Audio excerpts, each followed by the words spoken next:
We've covered a lot the last days, and we didn't go so much into small parts. We're covering quite a lot of whole systems. So it becomes more of an introduction for you to study the small things that are contained in a bunch of big things. A lot of you are coming from different zones, different intentions, different levels of experience and exposure to the work. So at the same time, simultaneously we're holding this as a retreat, as an immersion, as an introduction, as getting to know each other, but we're also conducting a training. And in many ways, this is also a kind of training for trainers. We're giving you not just ways to facilitate and hold space, but we're giving you notes eventually when you come into the process of, or the level of holding people or who are going to be holding, because that's quite important. Anyone who's doing deep work will be holding holders. You're not just here to have students. You're here to create teachers out of students, because that's how the energy spreads. You're not just here to have disciples. You're here to make masters of those who are surrendering. That's why there's a lot of information. I'm really excited to go into construction with you today to help you organize the disorganized. So it's really important that you organize your room. This is your room, this is your room, but this is also your room. And that's also your room, and this is your room. It would give you so much more confidence if you're ready. Because a lot of anxiety actually comes from, I'm not ready, I'm not prepared, I don't have the tools, I don't have my shit together, I don't have my information and my sounds organized. So you need to take the steps. You can use live instruments, electronic, analog. You can use your voice. You can use nothing at all. It's really up to you what you want in your toolbox. But what you would like is a range, because the earth is big and it's really old. And you may or may not be holding a global space, but almost all major hubs in the world are global. So whether you be holding space in Helsinki, Berlin, Munich, Barcelona, Cape Town, you can't say your audience will be purely just from the one space, right? In all these spaces, there's so many intercultural, multi-generational audiences. So you may as well get used to the idea that you're going to have like kids, old people, black, brown, white, red, blue bodies. So you want to hold a much bigger like culture. And I'm really glad you were able to go to somewhere old today on top of the morning session, which I feel might have been deep for some of you. Structuralism was really interesting for me in the past. A lot of people are interested in the experience, like the journey. What does it mean when I see this, when that comes up? Structuralism isn't so interested just in what it means. Structuralism as a project is interested, how do you even construct meanings at all? Do you understand the difference?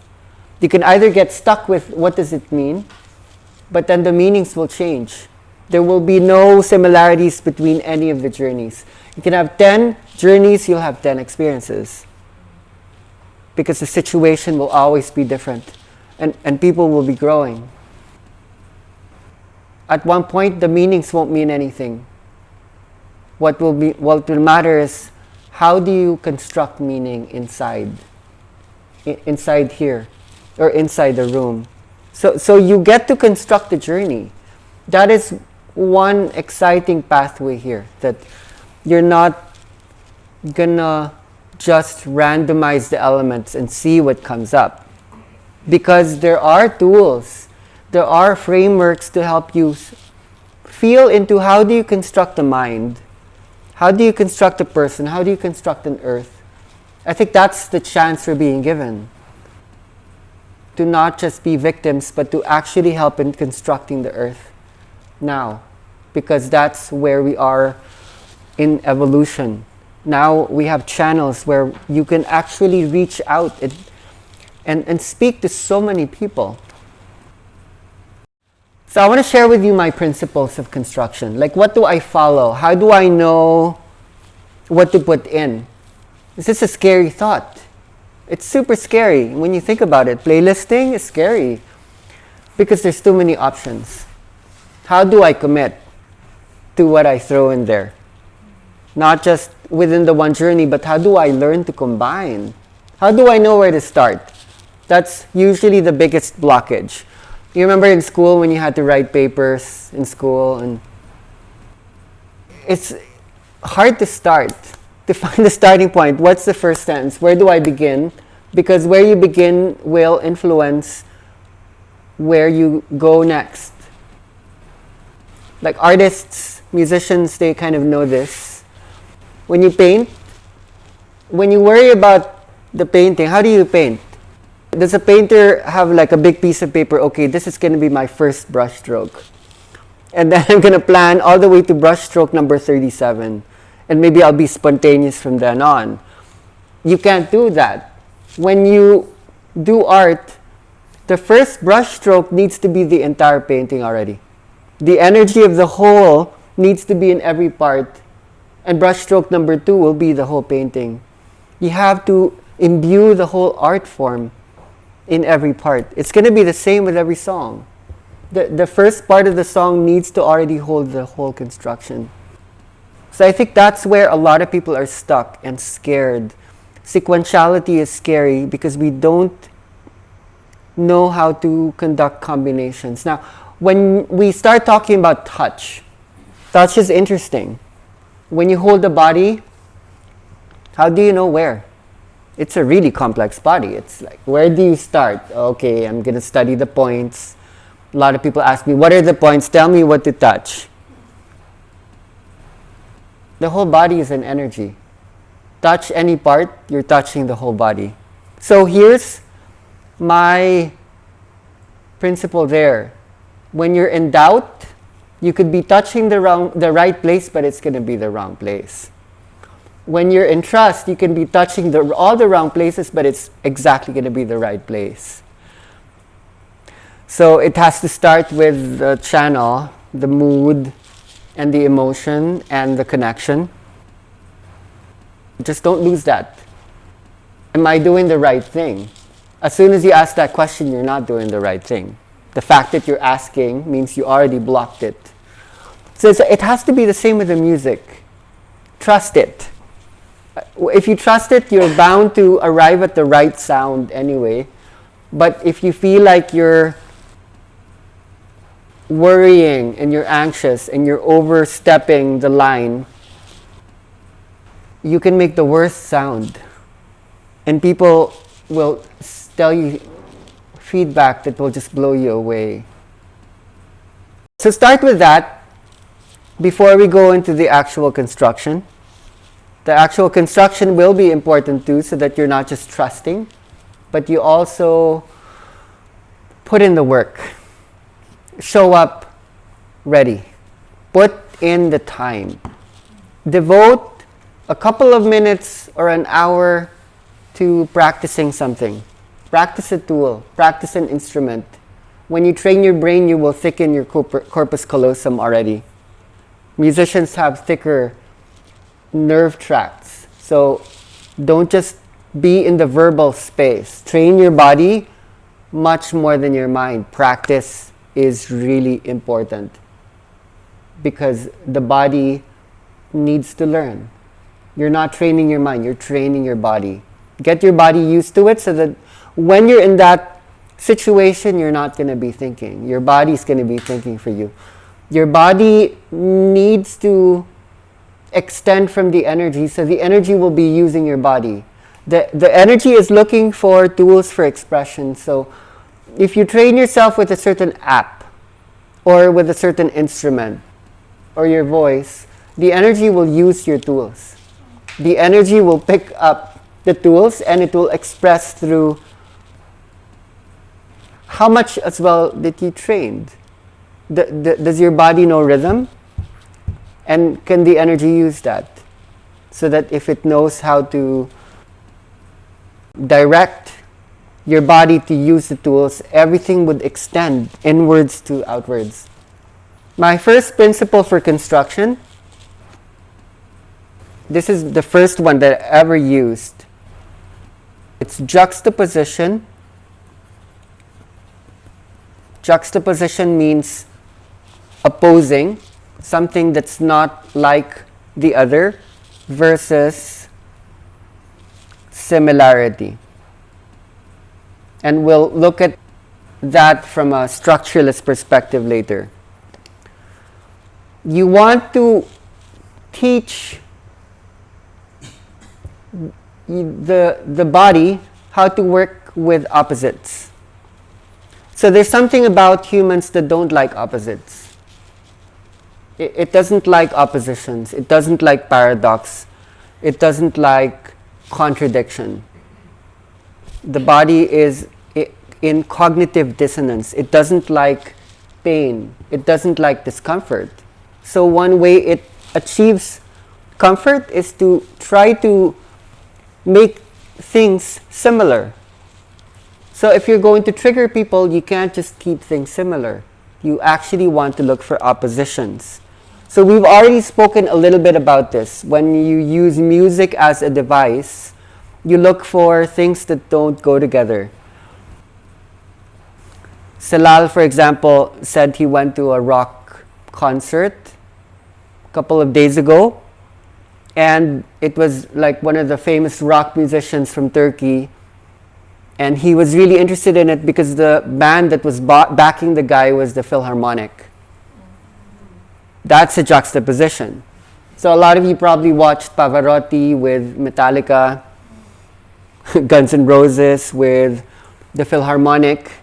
The brain doesn't know what to do with that because it doesn't hear that on the radio.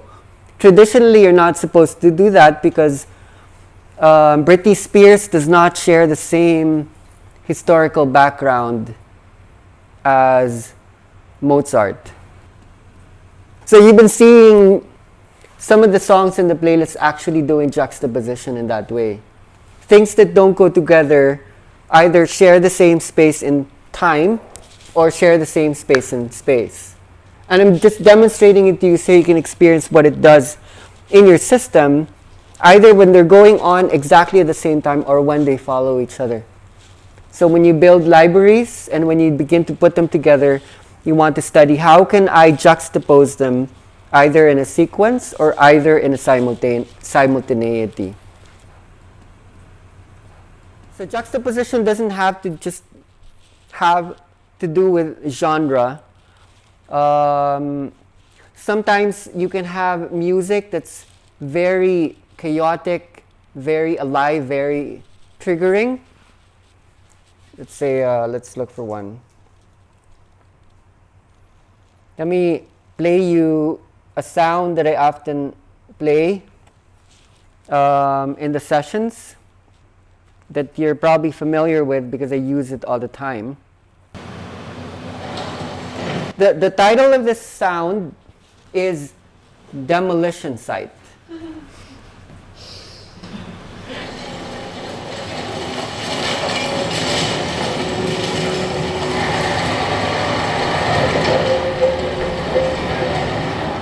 So if you want to break someone's building, just take these sounds that were recorded when there were bulldozers, there were jackhammers, and then play it when people were actually expecting shanty shanty.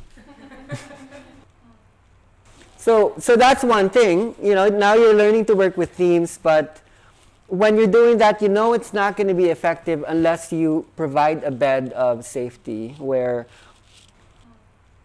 I'm okay with you to kill me, but kill me softly. So you want to play something alongside that.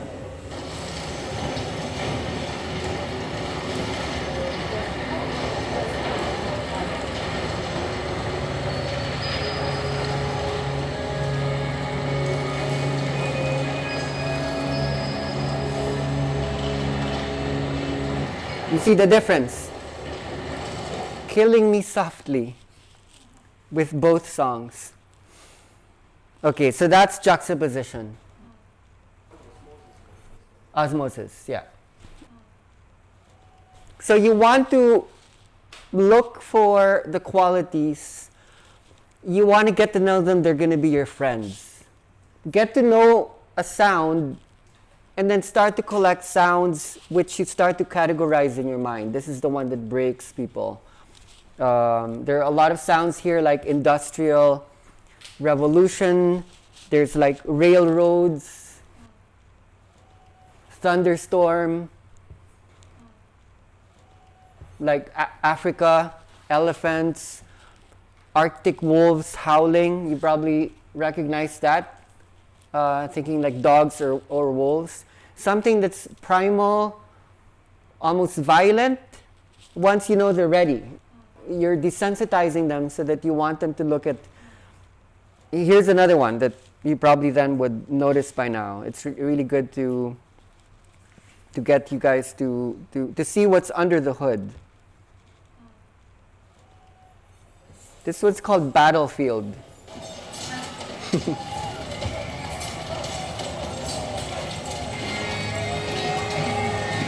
So the things that are hard to look at, take them to war. Make them look at it. Get them to process that much. That's definitely in the culture. It's inside, it's hiding. But get that to juxtapose. Okay, so that's the first principle. Similarity is so obvious, I'm not going to have to explain that unless we have questions around that. I just need to know where they are. And then I need to make sure that where they are is connected to the output so that it will play. Because I can have multiple sources for that. I'm going to explain more as to juxtaposition from, let's say, verbal, nonverbal, vibratory, or semantic. So let's erase this. And you're using this all on the noise app, but you also use the EJ. Yes, I'm going to show you 3 tools today. Some on screen because they are on my laptop, and some we're just going to have to listen. Just to already, the ones who want to practice playlisting today, you also will have a chance for that. So you can already like think, okay, if I want to test with my own gadget later today, you have the time for that. Just to getting back seed to that you can take in this and then try out yourself.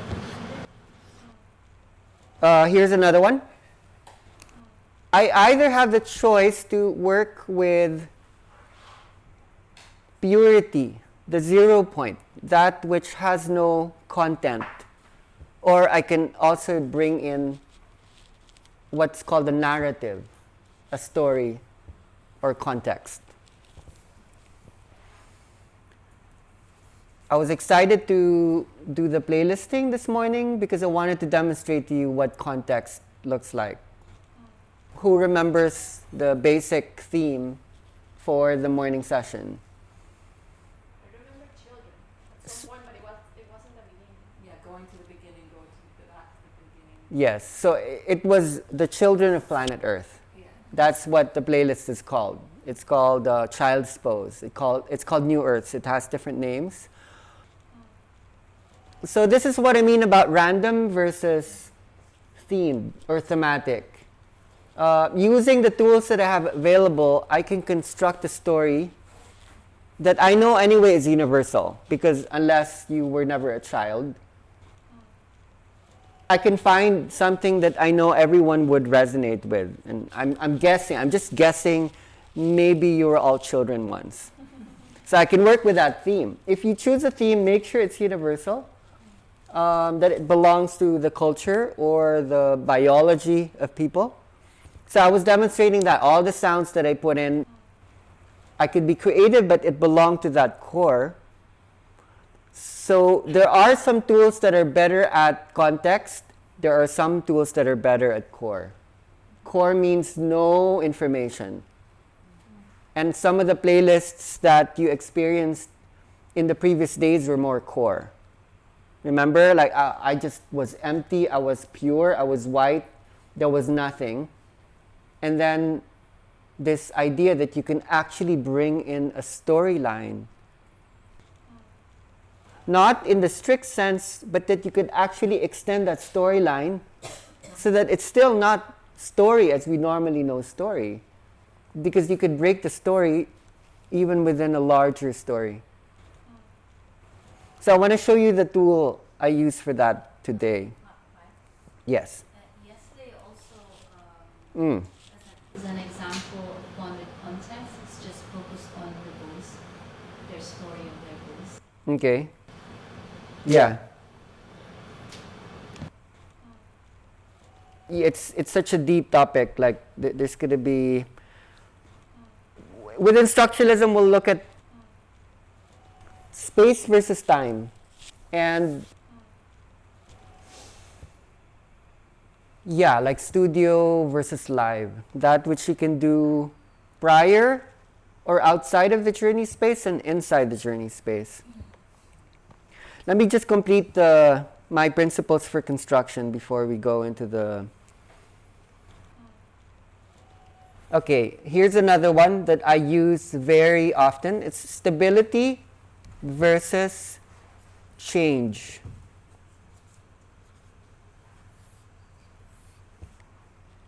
I want to demonstrate this. It's a very simple principle. So this is going to be useful if you're experimenting, and very often you're going to make a mistake. You're going to put on a sound that, oh, oops, I didn't review that one. That seems a little bit off. It's too late.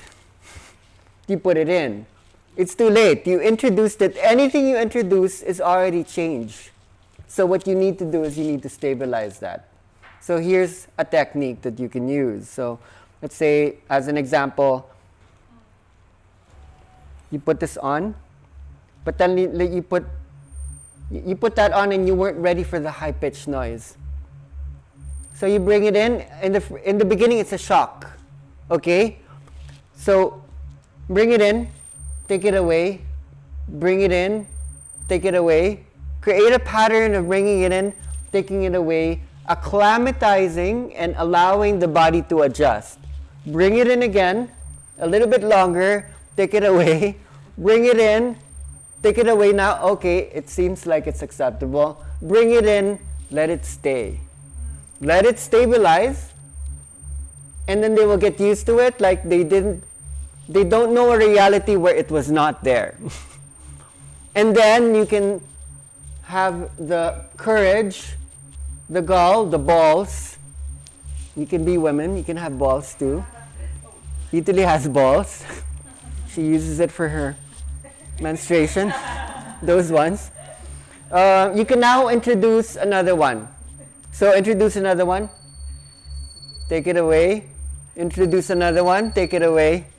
And then when you think, okay, they're okay with it now, it's part of their territory, they're friends with it, let it stay. And then you can add another one. Are they used to it? Let it stay. You see what I mean? So that's how the brain works. Every time you introduce something new, it takes them a while to get to know, okay, there's another being, here's another entity, I have to get used to that one. Make slow introductions. Don't splash something new. try to find a way that there would be a gentle wave of introducing, but if you make a mistake and something splashes, take it away, because it's going to trigger usually a mentality. If there are some people who are not yet in the zone, if you introduce something too quick, it will actually trigger thoughts. It might trigger certain things. So create a pattern of bringing it in, but it's really too late. Once you introduce something really hard, it's going to stay in their system. Create an adjustment period, a process of acclimatizing or getting used to something. So you can see where this is related to juxtaposition. Just that this sound was made with the synth app. No. This one is from the noise app. Also. Isochronic tones, yeah. Okay. So you're using only noise app now. Well, you can use anything, but I'm demonstrating the noise app because it's easy to. It's the noise app, yeah. All noise app. We can show you hands-on later after the day, those who want to see how it works.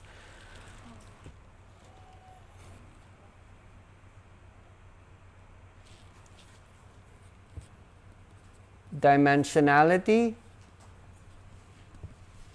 versus singularity.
So it's still juxtaposition, but in a sense, you want to juxtapose that which is many, and then that is just one.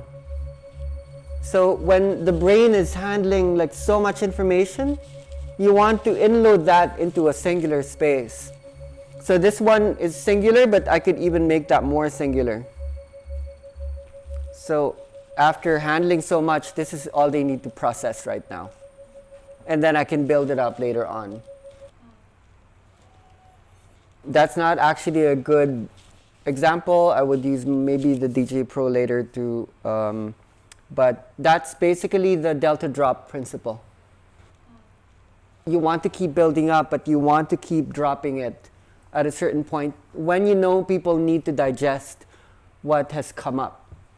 You bring things up, okay, like there's so much to look at. Now you're displacing into many directions to condense, then singularity, boom. Make it one, and then many, and then one, then many, then one.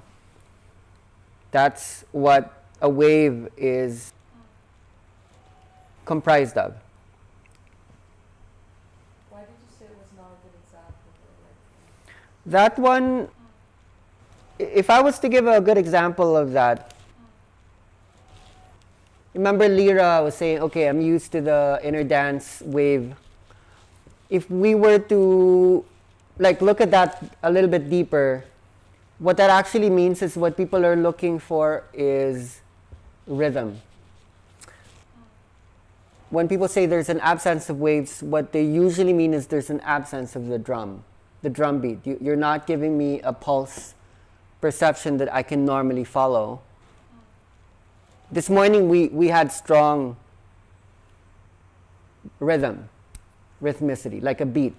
There's something you can more easily follow along with the storyline. For me, the greatest example of multiplicity and singularity, or dimensionality and singularity, is rhythm is one of the best ways to hold something singular, because rhythm organizes the dimension.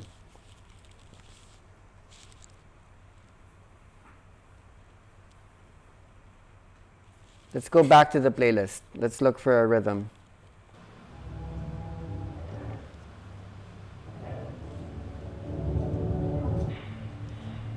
Oh. Okay, so what's amazing about this app is I could even just, that's just the drum. You could take out the harmony. It's so easy. I can take away the drum. I can take away the harmony. I can mix them up somewhere in the middle. Okay, so this is just a drum. That's a dimension. That's a dimension. Making a really slight change will change the dimension. That's another dimension. That brings them totally to another space. You want to generalize it? You just say, I'm changing the energy. And the energy is bound by time signatures, the pulse. Can you see how acclimatization works? They're getting used to this dimension. Then they enter that dimension is a place. That's another dimension. It's the same song. It's totally the same song, but it's a totally different space. Is that on the Notes app? That's a playlist that you guys will get after we say goodbye. Then you have the DJ app, then you can change the dimension according to... Let's look at one clip that's probably something you've seen. So when you change the dimension, you change it quickly. Or you also introduce it. It depends on what I'm trying to do. I usually don't like staying in a dimension too long because of the dopamine thing. I don't want them to get stuck. I want them to reroute before they acclimatize too quickly. So this is something we're trying to demonstrate in the playlist. Why we're often speeding up the tempo to beyond the rate of greatest salience, which is above 180, above 240. Like when we use Ableton, you can bring it all the way to 900. Recognizability is above 130. So when the brain has to process that much cycles, that many loops, that fast, it actually brings them into a process of slow. It goes so fast that it actually slows down because they can't see it anymore.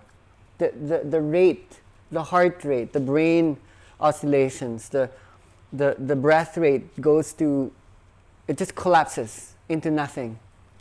That's a dimension. So when you hold a dimension that's recognizable, you let them stay there. But then understanding you can change. And then the more you play with slow and fast, what happens in the brain is they actually start to juxtapose. So even if you're not, let's say, beyond what's recognizable because you're jumping between histories, it still is quite a stretch for the human mind. Because in school, in family systems, in religion, you're not actually being given a big time scale. But now imagine what's happening in the human consciousness. Centuries ago, a lot of people in Europe believed that the earth was only 5,000 years old. The history was biblical. You weren't allowed to believe that the earth was older than 5,000 years. In the Philippines, I met people who were being spoken to by the religious teachers don't believe in science. Science believes the earth is old. They're like, according to the Bible, the earth is only 5,000 years. Then Darwin comes. Then we started to discover fossils, dinosaurs and dinosaur bones and whatnot, and then we had to stretch the mind. Oh no, maybe the earth is actually 10,000 years. maybe the Earth was 100,000 years. Right now, we're at 4 billion, and that's only one planet. So something's happening to the mind where only recently did we understand that we're like more than thousands of years old. You're billions. So you're going to have to process that. And when you create dimensional music that would actually match the time scale that we're now having to embody, the music that you're going to be holding would need to stretch out. And one of the ways to do that is through contrast, not just fast. Fast can be manageable through slow. They need to go together. That's why you are holding different tempos at the same time. So some of these programs are amazing because they're algorithmic. All you have to do is press the sync button and they will synchronize. Whether one is going slow or fast, they would still make sure that they're matching together within the polyrhythms that's contained within the larger rhythm. Okay, so I think we're done with the principles of construction. I have a question. Yes. So when you design journeys, and we have like personal journeys or planetary journeys, Yeah. so to make people go from a personal to a planetary, Yes. it's just like the sounds you use? Yes. Or is there any other element that helps? The voice also? What? The words. The words are the most important. The words, we'll go into that shortly. The words allow for what's called association or priming. Priming is a way of triggering meaning. Okay, but we're not ready to go there yet. I actually forgot a last principle. Sorry, while we're on that topic, I've noticed that you only really speak to us at the beginning and at the end. Is Yes. there a reason why there's no words at There are words, it's that they're in the playlist. right? So there's still associations happening. If, for example, is it okay? Yes, to totally. speak during Totally. Yeah, there's pros and cons. It depends on how quiet your space is so your voice could stand out in the middle, but the inner dance middles are usually quite epic, quite, orchestraic. It's quite huge. It's big already that if I put my voice somewhere there, it might actually reduce. So I like to open and close with my voice. What does immediate versus reflexive mean? I think this is live versus studio. So immediate means you're right there. It's immediate. There's no mediation. It's right there. You're right there. You can't do it outside of the there. You're inside the situation, and you can't press the pause button. Okay, I'm gonna run out of the room and I'm gonna do some stuff and then come back. You don't have the power yet to stop time and then run out and fix the thing. So immediate means right then and there. Reflexive for me would be you can do it outside of the space. It's not immediate. It's you can press the pause button. So compare the spoken word with the written word, and then especially the typed word, right? Like you're working with Word, let's say Microsoft Word, Pages in Apple, and then you're communicating via email, via text. What's the difference between like you speaking to someone live? Once you speak it, could you edit what you spoke? It's simultaneous. Can you press the stop? Oh God, did I actually say that? I'm going to regret that. Can you see why the written word and the typed word was so important for humans? Because you can edit. You can cut, you can paste, you can copy, you can modify, you can erase, so that you can navigate space in a way that you could not during oral speech. That is what literacy at least gave us. So especially when these laptops, these tablets, these cell phones came, you can edit your thought. You can edit your language, and language structures thought. You can therefore see when you're conducting the work, this is the same. Immediacy would be, I'm holding the space and I'm really overwhelmed because I want to speak to something larger and I have to do it in time. I'm stuck in time. I'm stuck inside the system. There are tools that you can use so that you can do it outside of time. And that is reflexive. That is hermeneutics. Hermeneutics came about, you can see now why hermeneutics came up after the printing press was invented, because we only started to get interested in our consciousness when we were able to slow down thought in the written word. Because we were thinking from abstract heights that were not possible simply through oral tradition. In oral tradition, one of the weaknesses in oral tradition is you cannot remember beyond the moment. That's why there was poetry, that's why there was rhythm in speech.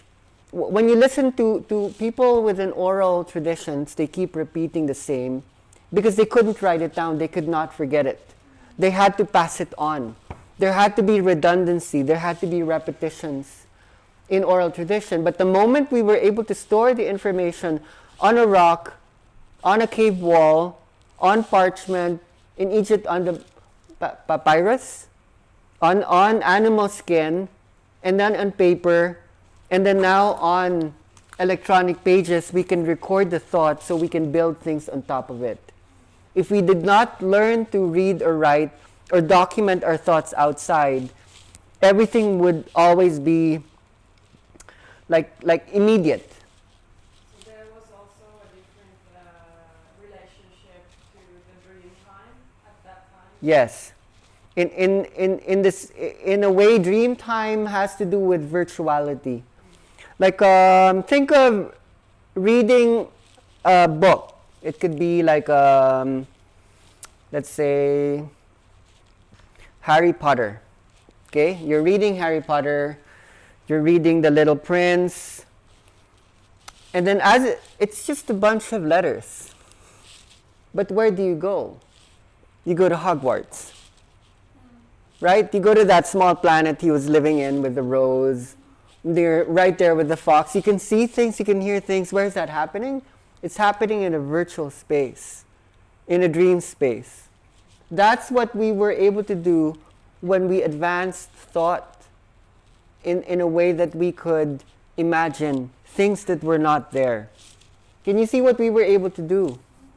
We in the beginning, we were relying more on concrete sensory information.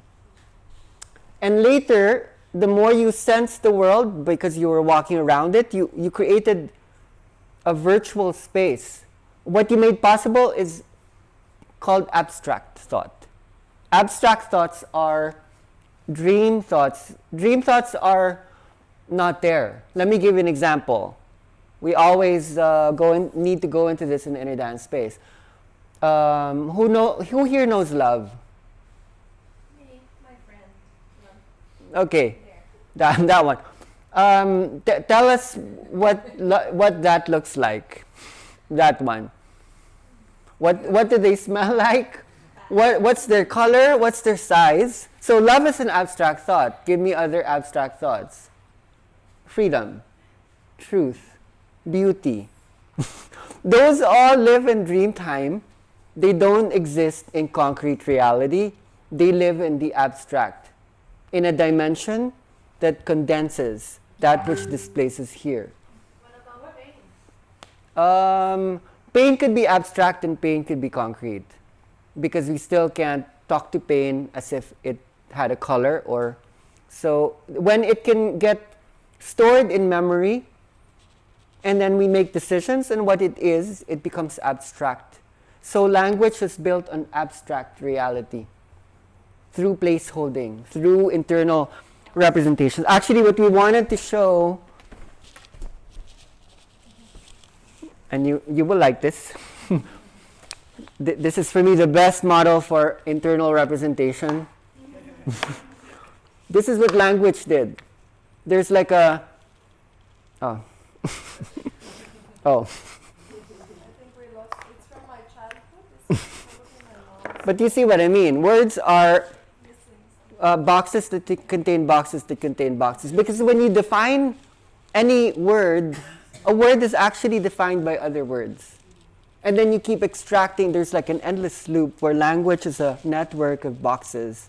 Folders that contain folders that contain folders. So your mind is a folder filled with folders that folded up folders that we're a box of boxes. Exactly. Your name is a box. And then you open the box, what do you find? It's a whole bunch of ... boxes containing boxes.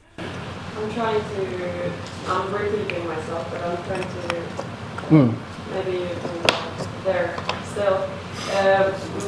What I read about the Dreamtime history, that when this transition was, that we went into literature. Yes.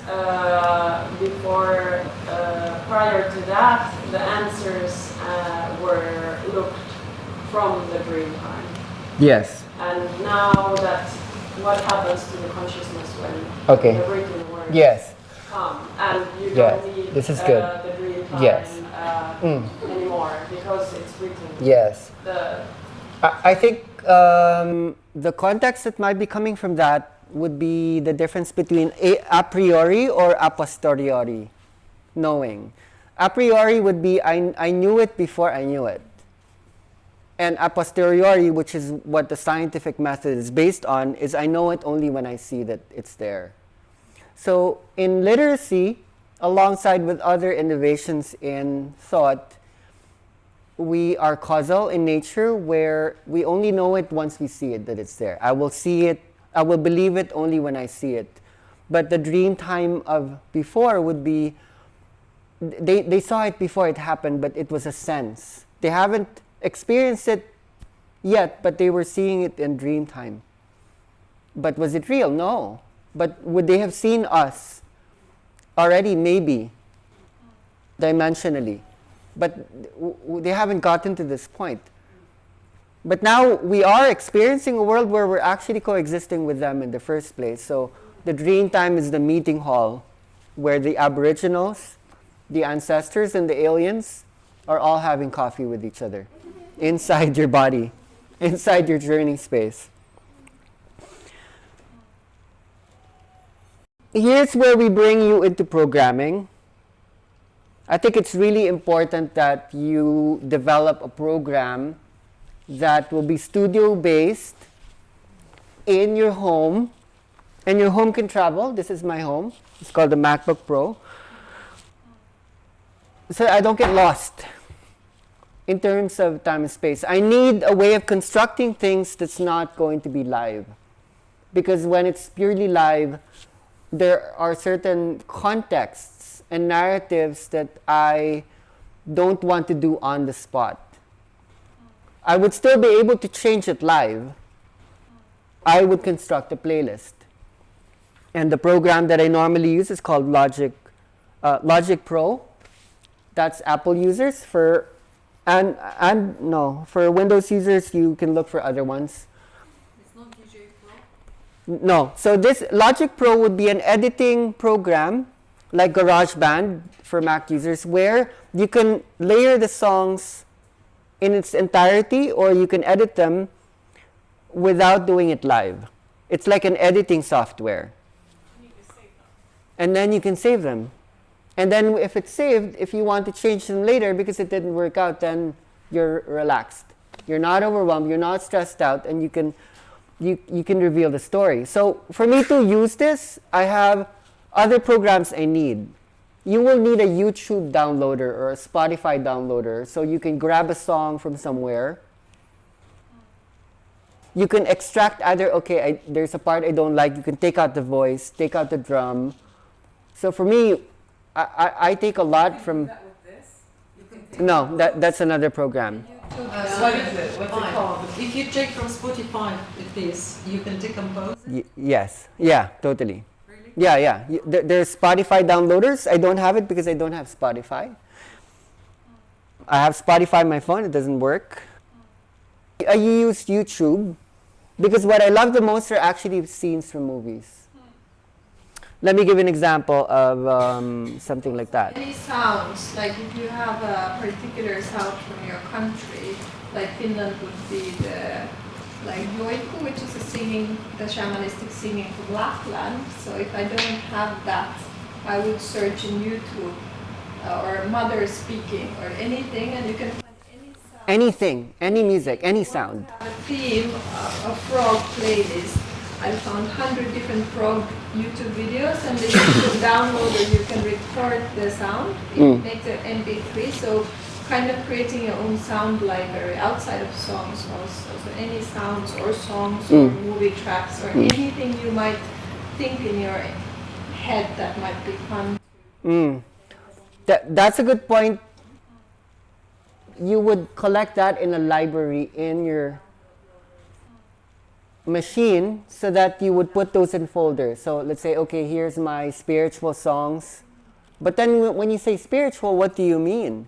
Do you mean like chants? Do you mean like new age music, meditative music? I have a question. You said you download it in the library, but if I want to put the layers, if I want to compose from 2 songs, Yeah. how can I? When they're collected in a folder, then you can layer them in the program. So let me show you. This is a layer. This is, we went through this yesterday. Let's look for a layer that you would remember. So you can see where this could bring out the artist in you. Like you're painting, okay, what color goes with what color? How do I shape? Now we can construct a storyline. You can construct a journey. And you're home. Then you can feel like you're ready. I actually only have 7 playlists that I am stuck with. I constructed them 2.5 years ago, and I'm not interested in creating new ones. I call them the 7 states. You have them? Yes. We share those. Those are my favorites. Like the one today, this morning is one of them. This is my favorite. It's called African Clockworks. Child's Pose was this morning. And then I have something called Falling Sky. African Clockworks is going back to Africa. Falling Sky is about the end of the world. Edge of Beyond is humans are going to move to Mars.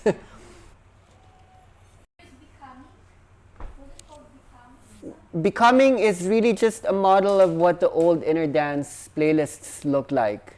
The old songs are there. That's more the classic wave. Yes, but it's not the thematic one. It's a bunch of random things. They don't have a singular storyline. The 7 states would be the only ones I made because I had time because it was COVID-19. And I'm usually too busy to even put in more than a few hours to a single playlist. So what I do is I take these playlists that I created at home and then I put them onto DJ Pro. So you see how I took something from space and I put it into time. So I can manage time in the DJ Pro. Improvisation Yes. with a structure. Yes. There's a story because I can't construct a story within time. I can only do it within space because it took research in YouTube. Because when you want to talk library, my library is what's in my unit. For me, if I relate to YouTube, my library is the earth. Because I'm not limited. When I'm working on a project, I can access everything. And then I would funnel that. You see the point. Then I can even erase those files that my computer can only fit in so much. Because I know it's somewhere on earth anyway. So can you see what I'm getting at? I'm not giving up time. I still have the power to change things on the spot immediately, but I have reflexivity. I have core. I also have context. I have juxtaposition, but I also have similarity. I have all of these going on at the same time. Before you have the tools we're already lending you the playlists, so you can use them. You can start with DJ Pro so you can practice, but we would love for you to go into Logic or GarageBand or Audacity. All these programs where you can process things in space. It's really just editing. It's so exciting. It's the artist inside you would come up. It gives you control over the letting go of control. That's actually it. That's all I wanted to share with you guys, mostly. Wait, let me look at my notes. No, let's go. That could be tomorrow. This is already a lot. Can I, because there were some questions.